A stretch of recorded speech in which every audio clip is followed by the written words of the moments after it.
जय Hind and hello guys, स्वागत है आपका आपके अपने YouTube चैनल ज्ञानदे होस्ट में। एंड इस वीडियो के अंदर आपको बताने वाला हूं एम्स CRE 5 ऑनलाइन फॉर्म 2026 के बारे में, जहां पर आपको latest update and last date update के साथ फॉर्म कैसे फिल करना है इसके बारे में संपूर्ण जानकारी दी जाएगी। गाइज आपके पास लास्ट के 3-4 दिन बचे इस फॉर्म को भरने के लिए, क्योंकि गाइज फॉर्म को फिल करने की लास्ट डेट 3 जुलाई 2026 रखी गई है और इसका जो प्रीवियस रिकॉर्ड है उसमें लास्ट डेट आगे बढ़ती भी नहीं है। तो ऐसे में बहुत ही ज़रूरी हो जाता है कि अगर आपने अभी तक ये फॉर्म नहीं भरा और अगर आप इसमें इतनी सारी पोस्ट में से किसी भी पोस्ट पर अप्लाई करने के लिए एलिजिबल है और आपका मन है, तो गाइज कैसे फॉर्म भरेंगे इसके बारे में इस वीडियो के अंदर पूरी जानकारी दी जाएगी। चलिए शुरू करते हैं। फटाफट से वीडियो को लाइक शेयर करके चैनल को सब्सक्राइब कर ले और जो लिंक वीडियो के डिस्क्रिप्शन में दिया आप ओपन कर ले। यहाँ से आपको जानने को मिलेगा कि इसमें 1484 वैकेंसी निकाली गई है। फॉर्म आप लोग यहाँ पर जैसे कि मैंने बताया कि 3 जुलाई 2026 तक भर पाएंगे। फीस इसमें छोटा मोटा अमाउंट लिया जा रहा है, जो कि आप देख सकते हैं। जनरल OBC के लिए 3000 है और SC ST EWS के लिए 2400 एंड जो विकलांग है उनके लिए कोई फीस नहीं है। गाइज ये बहुत बड़ा अमाउंट है। मैं थोड़ा सरकाजम में बोला हूँ कि छोटा मोटा अमाउंट है। इतने अमाउंट में तो नॉर्मल जो वैकेंसी होती है, अगर UPSC की बात करें तो कम से कम 30 फॉर्म यहाँ पर जनरल OBC कैटेगरी वाले भर सकते हैं एंड बाकी कैटेगरी के तो फ्री में ही अप्लाई कर लेते हैं UPSC SSC वाली वैकेंसी में। तो काफ़ी बड़ा अमाउंट आपसे फीस के रूप में लिया जा रहा है। चलिए ये आपको जो भी इसके बारे में ओपिनियन रखनी है वो आप मुझे कमेंट के माध्यम से बताइए। ये आपकी चॉइस है कि आप इतने बड़े अमाउंट के साथ में अप्लाई करना चाहते हैं या फिर नहीं चाहते हैं। अब नीचे आते हैं और देखते हैं कि वैकेंसी कौन कौन सी निकाली है। तो आप देख सकते हैं इसमें यहाँ पर कौन सी पोस्ट के लिए कितनी वैकेंसी है। फिर आपको जानने को मिलेगा कि कौन सी पोस्ट पर अप्लाई करने के लिए क्या क्वालिफिकेशन मांगी है और एज लिमिट उस पोस्ट पर आपकी कितनी रहनी चाहिए उसकी इन्फॉर्मेशन दी गई है। ये जो भी एज लिमिट है इसमें आपको अलग से अपर एज लिमिट में जनरल को नहीं मिलेगा, बल्कि OBC को 3 साल की छूट मिलेगी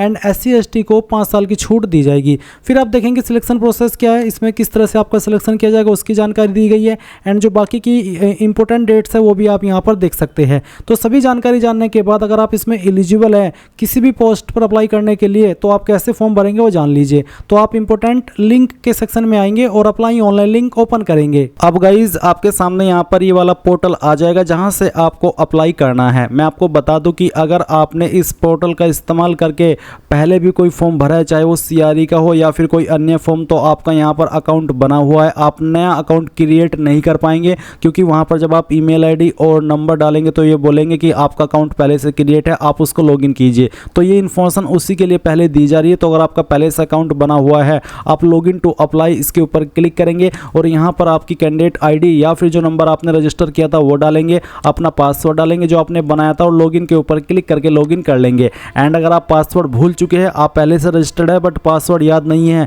तो फॉरगॉट पासवर्ड इसके ऊपर क्लिक करना, अपना नंबर डालना जो आपने रजिस्टर किया था, अपनी ईमेल ID डालना और सेंड OTP के ऊपर क्लिक करना। आपको नंबर और ईमेल के ऊपर OTP सेंड किया जाएगा। जैसे आप यहाँ पर OTP वेरीफाई कर देंगे तो गाइज आपको यहाँ पर एक नया पासवर्ड सेंड किया जाएगा जिसका इस्तेमाल करके आप लॉगिन हो जाएंगे। अब गाइज अगर आप फ्रेशर है तो आप यहाँ पर जब अप्लाई ऑनलाइन लिंक ओपन करेंगे इस पोर्टल के ऊपर आने के बाद में लॉगिन टू अप्लाई के ऊपर क्लिक ना करके डायरेक्टली क्रिएट न्यू अकाउंट इसके ऊपर क्लिक करेंगे। देन आपके सामने इस तरह से इंटरफेस आ जाएगा। अब आप यहाँ पर आपका मोबाइल नंबर डालेंगे जो कि आपको रजिस्टर करना है। उस नंबर को दोबारा डाल करके कंफर्म मोबाइल नंबर के अंदर वेरीफाई कर देंगे। अपना ईमेल ID डालेंगे, ईमेल ID को भी दोबारा डाल करके वेरीफाई कर देंगे। फिर जनरेट OTP के ऊपर जैसे ही क्लिक करेंगे तो आपको नंबर और ईमेल दोनों के ऊपर OTP सेंड किए जाएंगे। आप यहाँ पर वो OTP डाल करके वेरीफाई कर देंगे। देन गाइज आपको नंबर और ईमेल दोनों के ऊपर OTP सेंड किए जाएंगे। आप पहले यहाँ पर नंबर वाला OTP डाल दीजिए और फिर ईमेल वाला, उसके बाद में वेरीफाई टू प्रोसीड इसके ऊपर क्लिक कीजिए। इसके ऊपर क्लिक करने के बाद आपके सामने वेरिफिकेशन का कुछ ऐसा इंटरफेस आएगा जहां पर बोला कि I confirm that I am 18 years of age. तो आप इसके ऊपर टिक कर देंगे।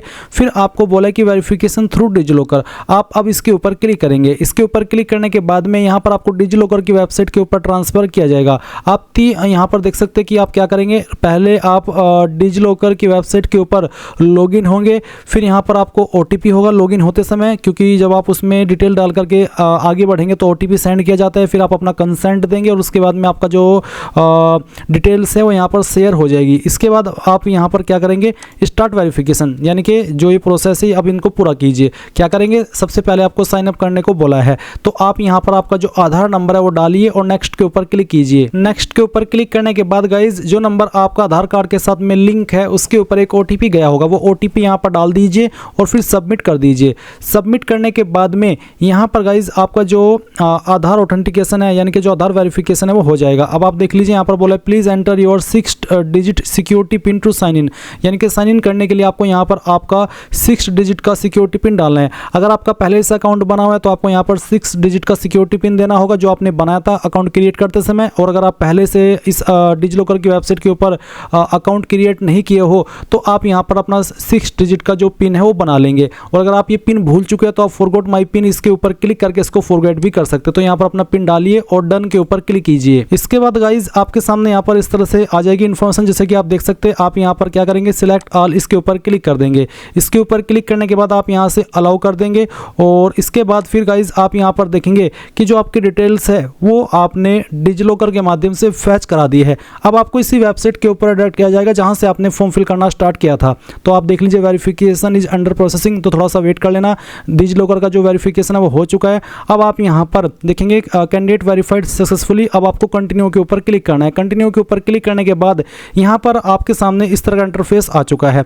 तो बोला है कि इस तरफ तो आपकी डिटेल है एज पर आधार और इस तरफ है आपकी detail as per 10th class detail. तो आपको यहाँ पर एक ऑप्शन देखने को मिलेगा यूज डिजिलॉकर डाटा।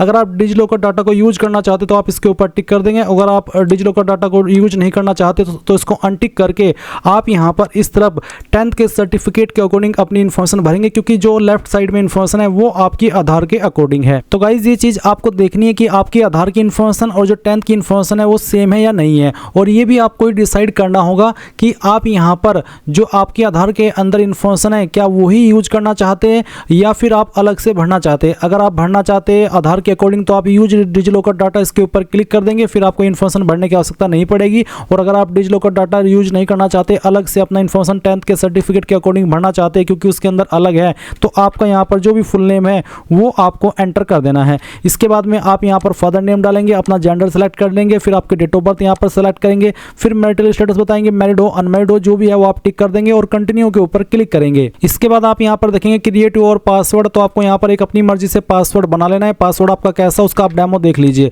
पासवर्ड के अंदर इंग्लिश का कैपिटल लेटर कम से कम 1 और फिर एक स्मॉल लेटर, उसके साथ एक स्पेशल कैरेक्टर और साथ ही डिजिट, कुछ इस तरह का पासवर्ड आपको बना लेना है और उस पासवर्ड को दोबारा डाल करके यहाँ पर वेरीफाई करना है। फिर आप preview and create an account इसके ऊपर क्लिक करेंगे। अब आप यहाँ पर देखेंगे कि पासवर्ड क्रिएटेड सक्सेसफुली और आपके सामने कुछ ऐसा इंटरफेस है और अब आपको यहाँ पर टिक करना है। टिक करने के बाद में अगर आपको ये OTR डिटेल एडिट करनी है, क्योंकि गाइज ये एक बार ही आप एडिट कर सकते हैं और एक ही बार यहाँ पर आप इसको भरेंगे। इसके बाद में फ्यूचर में आप जितने भी फॉर्म भरेंगे एम्स की इस वेबसाइट का इस्तेमाल करके उसमें आपको बार बार अकाउंट क्रिएट करने की आवश्यकता नहीं है। आप डायरेक्टली लॉगिन करेंगे और अपना फॉर्म भर लेंगे और उस टाइम आप इन इन्फॉर्मेशन को एडिट भी नहीं कर पाएंगे। इसलिए एक स्पेलिंग एक डिटेल्स अच्छे से चेक कर लेनी है कि हाँ बिल्कुल सही है और तभी आप यहाँ पर इसके ऊपर टिक करके सबमिट डिटेल्स इसके ऊपर क्लिक कर देंगे। अब आपका जो OTR है वो हो चुका है। OTR हो जाने के बाद में आप यहाँ पर इस इन्फॉर्मेशन को अगर प्रिंट लेना चाहे तो प्रिंट ले ले या फिर इसका स्क्रीनशॉट ले ले ताकि ये इन्फॉर्मेशन आपके पास सेफ रहे।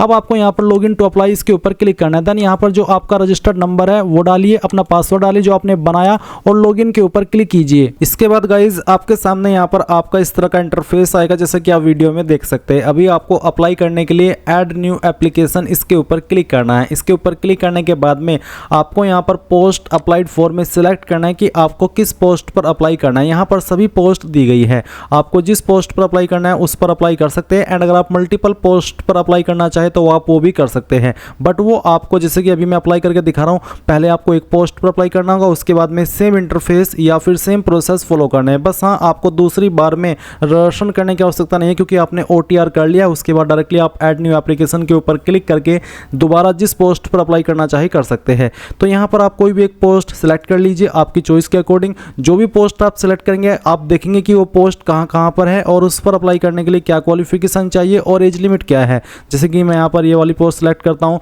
तो सभी पोस्ट पर अप्लाई करने का तरीका सेम रहेगा, बस उसकी क्वालिफिकेशन कम या ज़्यादा होगी पोस्ट की एलिजिबिलिटी के अकॉर्डिंग, और जो भी होगी वही आपको यहाँ पर नीचे देखने को भी मिल जाएगी। गाइज यहाँ पर मैं आपको बता दूं कि मैं ऐसा बिल्कुल भी नहीं कर सकता और ना ही ये पॉसिबल है कि मैं आपको एक एक पोस्ट पर अप्लाई करके दिखाऊं। मैं इसलिए यहाँ पर इन्फॉर्मेशन बता दे रहा हूँ कि जो भी पोस्ट आप सिलेक्ट करेंगे उस पर जो क्वालिफिकेशन चाहिए वो क्वालिफिकेशन आपके पास होनी चाहिए और आपको क्वालिफिकेशन के सेक्शन में वही वाली क्वालिफिकेशन देनी होगी जो कि उस पर अप्लाई करने के लिए चाहिए। जैसे कि मैंने अब ये वाली पोस्ट सेलेक्ट करके देखा तो इसमें आप देख सकते हैं कि कौन सी वैकेंसी कहाँ पर है, क्या क्वालिफिकेशन चाहिए। तो आप ये सब इन्फॉर्मेशन चेक करके नीचे की तरफ आएंगे और उसके बाद में यहाँ पर आपको इसमें क्वालिफिकेशन के सेक्शन में एक ऑप्शन देखने को मिल रहा है कि select your qualification as applicable to make you eligible for the selected post, यानी कि सिलेक्टेड पोस्ट पर अप्लाई करने के लिए आपसे जो क्वालिफिकेशन चाहिए वो क्वालिफिकेशन आपको यहाँ पर टिक करनी है। जैसे कि 12th पास हूँ मैं, फिर यहाँ पर डिग्री भी है और मैट्रिकुलेशन भी है। इसमें बोला है कि मैट्रिकुलेशन और equivalent qualification from an recognised board और यूनिवर्सिटी विद 5 ईयर सर्विस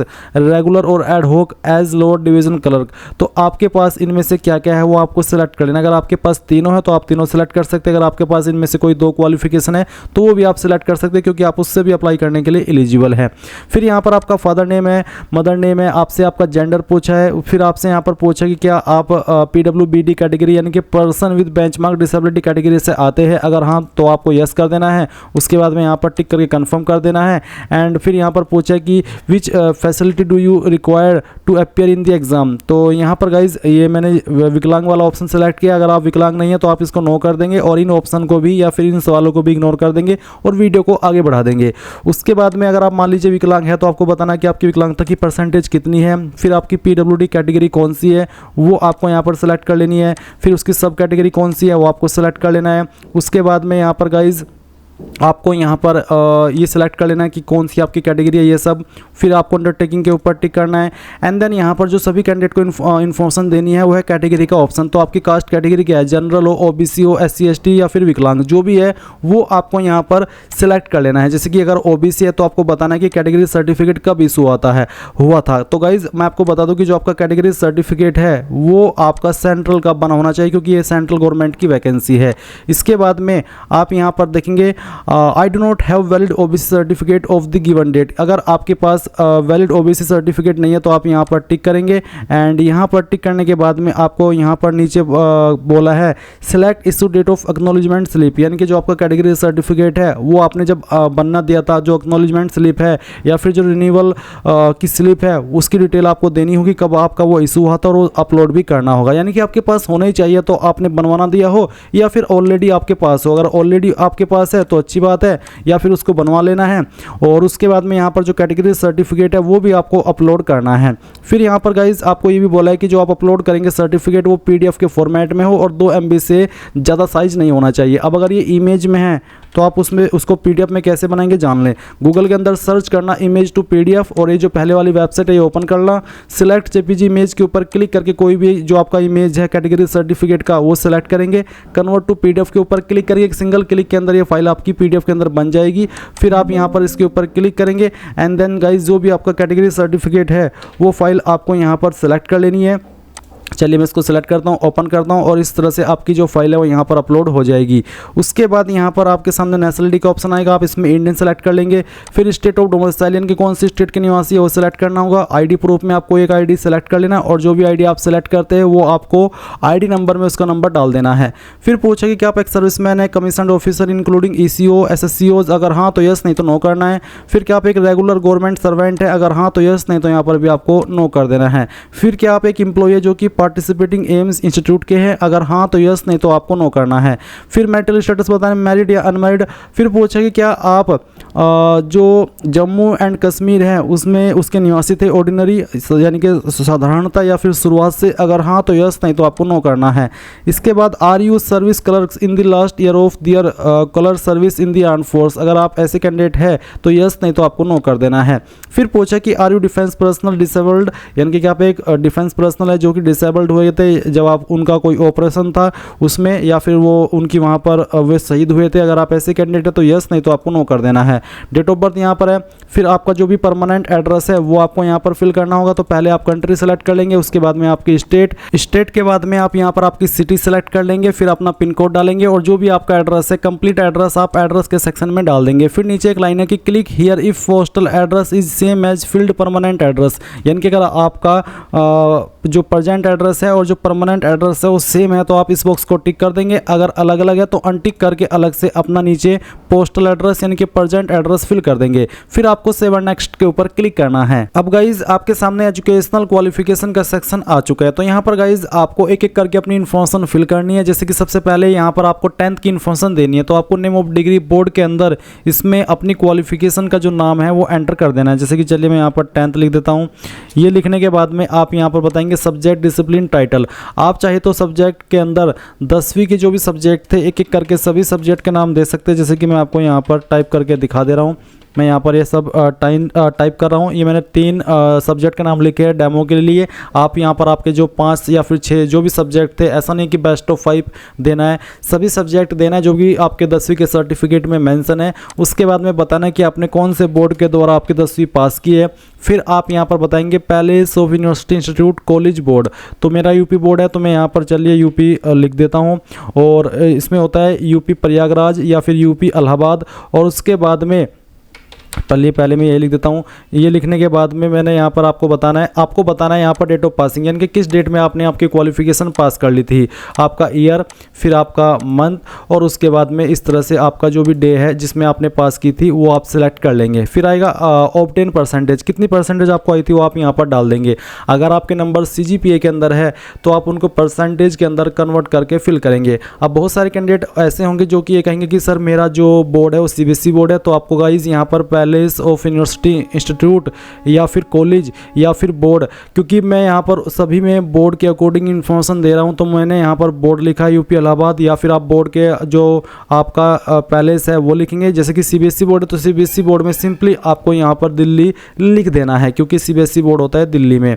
इसके बाद आपको जो सर्टिफिकेट है आपका 10वीं का वो अपलोड करना है। इसका फॉर्मेट भी आपका PDF का रखा है। तो आइए फाइल सेलेक्ट कीजिए, ओपन कीजिए और इस तरह से फाइल आ जाएगी। इसके बाद आप यहाँ पर इसमें क्या करेंगे, सेव एंड ऐड क्वालिफिकेशन, इसके ऊपर क्लिक करेंगे। इसके ऊपर क्लिक करने के बाद ये क्वालिफिकेशन आपकी यहाँ पर इस तरह से ऐड हो जाएगी। अब आप अगेन नेम ऑफ डिग्री के अंदर आएंगे और इसमें आप 12वीं की इन्फॉर्मेशन देंगे। आपको यहाँ पर पहले नेम ऑफ डिग्री, फिर आपका जो सब्जेक्ट है 12वीं का वो, और उसके बाद में आपको 12वीं का जो बोर्ड है वो एंटर कर देना है। और उसके बाद आपको बताना है कि आपका कहाँ पर है। जैसे कि मैंने यहाँ पर यूपी इलाहाबाद लिख देता हूँ।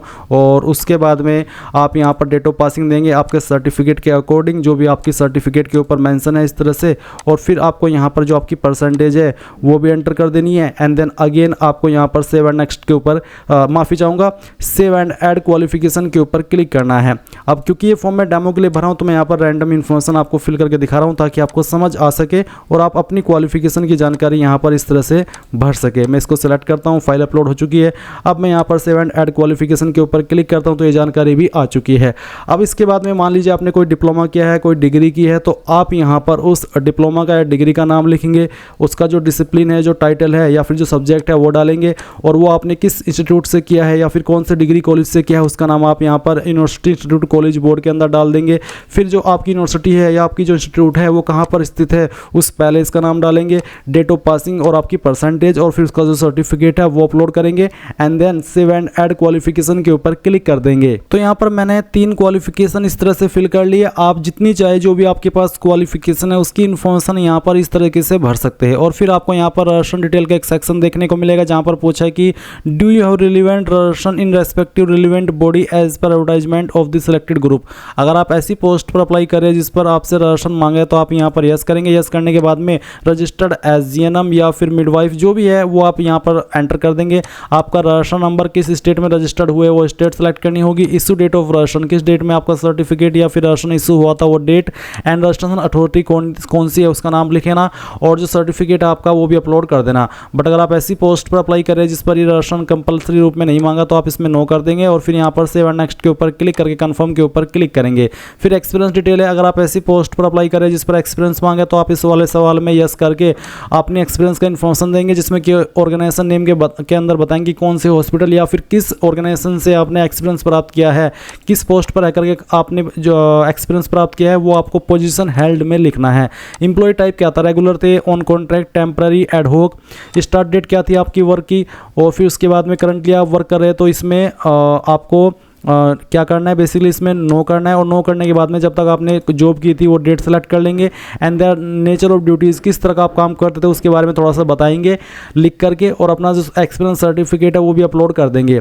एंड अगर आपने नहीं किया कोई एक्सपीरियंस प्राप्त तो आप इसमें नो कर देना, और फिर यहाँ पर सेव एंड नेक्स्ट के ऊपर क्लिक करके कन्फर्म के ऊपर क्लिक कर देना। अब आप यहाँ पर एग्जामिनेशन स्टेट चॉइस देखेंगे, इसमें आपको प्रीफर्ड स्टेट बताना कि आप कौन सी स्टेट के अंदर अपना एग्जाम सेंटर चाहते हैं। तो पहले आप पहली चॉइस देंगे, उसके बाद में सेकंड चॉइस किस स्टेट के अंदर चाहते हैं एग्जाम सेंटर के लिए वो आपको यहाँ पर सेलेक्ट कर लेना है। फिर थर्ड चॉइस किस स्टेट को देनी है वो आप सेलेक्ट कर लेंगे। अगली चॉइस किसको देनी है वो आप देखेंगे कि इसमें एनीवेयर इन इंडिया का ऑप्शन आता है तो आप इसको सेलेक्ट कर लेंगे। फिर सेव एंड नेक्स्ट के ऊपर क्लिक करके यहाँ पर नेक्स्ट कर देंगे।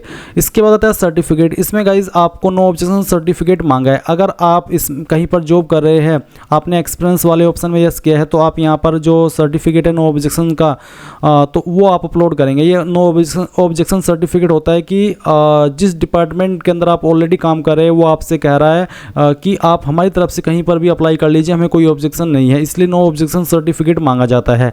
एंड अगर आप देख रहे हैं कि आपके ऊपर कंपलसरी नहीं है तो आप इसको खाली छोड़ सकते हैं। फिर अगर आप विकलांग है तो आपको विकलांग वाला सर्टिफिकेट अपलोड करना है, तो जो भी है आपका सर्टिफिकेट विकलांग का वो फाइल सेलेक्ट करेंगे और यहाँ पर अपलोड कर देंगे। इसके बाद में यहाँ पर आता है आपका विकलांग वाला ये ऑप्शन, मैंने क्योंकि इसमें यस किया तो चलिए मैं यहाँ पर ये फाइल अपलोड कर देता हूँ। इसके बाद है आपका DOB सर्टिफिकेट, जो कि आपसे बेसिकली 10th का जो सर्टिफिकेट है वो लिया जा रहा है, जिसमें कि आपकी DOB मेंशन हो। ये DOB के प्रूफ के रूप में आपसे लिया जा रहा है, तो आप यहाँ पर DOB सर्टिफिकेट आपका सेलेक्ट कर लेंगे। यानी कि बेसिकली जो आपका जन्म प्रमाण पत्र है या तो वो अपलोड करेंगे, या फिर जो आपका 10वीं का सर्टिफिकेट है जिसमें आपकी DOB लिखी गई हो वो आपको अपलोड कर देना है। फिर नीचे की तरफ देखेंगे अपलोड प्रोफाइल फ़ोटो, तो आपको यहाँ पर फोटो अपलोड करना है जो कि 6 महीने से पुराना नहीं होना चाहिए, और उसका जो बैकग्राउंड है वो आपका वाइट होना चाहिए। तो आप क्या करेंगे यहाँ पर टिक करेंगे, और जो भी आपका बैकग्राउंड आपका जो भी फ़ोटो है वो फ़ोटो आपको सेलेक्ट करना है। फिर यहाँ से फाइल को ओपन करना है। ओपन करने के बाद में इस तरह से आपको सबमिट कर देना है, आपकी फ़ाइल यहाँ पर आ जाएगी। यहाँ पर आपको टिक कर देना है। इसमें यहाँ पर ध्यान देना है कि कोई ऐसी चीज़ तो मेंशन नहीं है कि जैसे कि ये बोला हो कि आपके फ़ोटो के ऊपर डेट होनी चाहिए, तो यहाँ पर डेट के संबंध में कोई इन्फॉर्मेशन नहीं है। सिंपली आपको बोला है कि 6 महीने से पुराना फ़ोटो नहीं होना चाहिए, फेस अच्छे से शो होना चाहिए, और बैकग्राउंड फ़ोटो का जो है वो वाइट होना चाहिए। इनमें से किसी भी फॉर्मेट में आपका फ़ोटो अपलोड हो जाएगा। आप यहाँ पर टिक कर देना। उसके बाद में आपको सिग्नेचर अपलोड करना है। सिग्नेचर आपको ब्लैक पेन का इस्तेमाल करके कर देना है। जहाँ पर भी सिग्नेचर की फाइल है सेलेक्ट कीजिए, ओपन कीजिए, इस तरह से सबमिट कर दीजिए, सिग्नेचर आ जाएगा। यहाँ पर टिक कर देना है। उसके बाद यहाँ पर अपलोड थंब इम्प्रेशन, यानी कि जो आपका लेफ्ट अंगूठा है, बायां अंगूठा है, उसका जो थंब इम्प्रेशन है वो आपको अपलोड करना है। तो जहाँ पर भी थंब इम्प्रेशन है सेलेक्ट कीजिए, ओपन कीजिए, सबमिट कर दीजिए, और आपका थंब इम्प्रेशन आ जाएगा। फिर यहाँ पर टिक कर देना है, और उसके बाद में सेव एंड नेक्स्ट के ऊपर क्लिक करके कन्फर्म के ऊपर क्लिक करना है। अब क्योंकि मैंने ये फॉर्म विकलांग से भरा तो मेरे सामने पेमेंट का ऑप्शन नहीं आया, और ये मैंने इसीलिए भरा है ताकि मैं पेमेंट ना करूँ और पूरा प्रोसेस आपको दिखा पाऊँ। एंड अगर आप यहाँ पर बाकी कैटेगरी से फॉर्म को भरते हैं तो आपके सामने पेमेंट का ऑप्शन आएगा। आप आपकी फ़ीस यहाँ पर ऑनलाइन माध्यम में जिस माध्यम का इस्तेमाल करके जमा करना चाहे कर सकते हैं।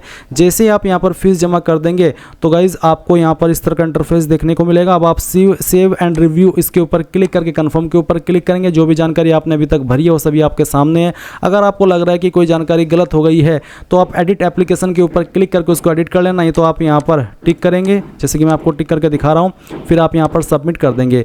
कॉन्ग्रेचुलेसन, आपका फॉर्म सक्सेसफुली सबमिट हो चुका है। अब आप गो टू डैशबोर्ड के ऊपर क्लिक कीजिए। अब अगर आपको किसी और पोस्ट पर भी अप्लाई करना है तो आप अगेन ऐड न्यू एप्लीकेशन के ऊपर क्लिक करना, और यहाँ पर अब जिस पोस्ट पर भी आपको अप्लाई करना है दोबारा से वो पोस्ट सेलेक्ट करके सेम प्रोसेस को फॉलो करना है जो कि अभी आपने इस वीडियो के अंदर किया है। इस प्रकार से आप लोग एम्स CRE 5 ऑनलाइन फॉर्म 2026 भर पाएंगे। So thanks for watching. जय हिंद।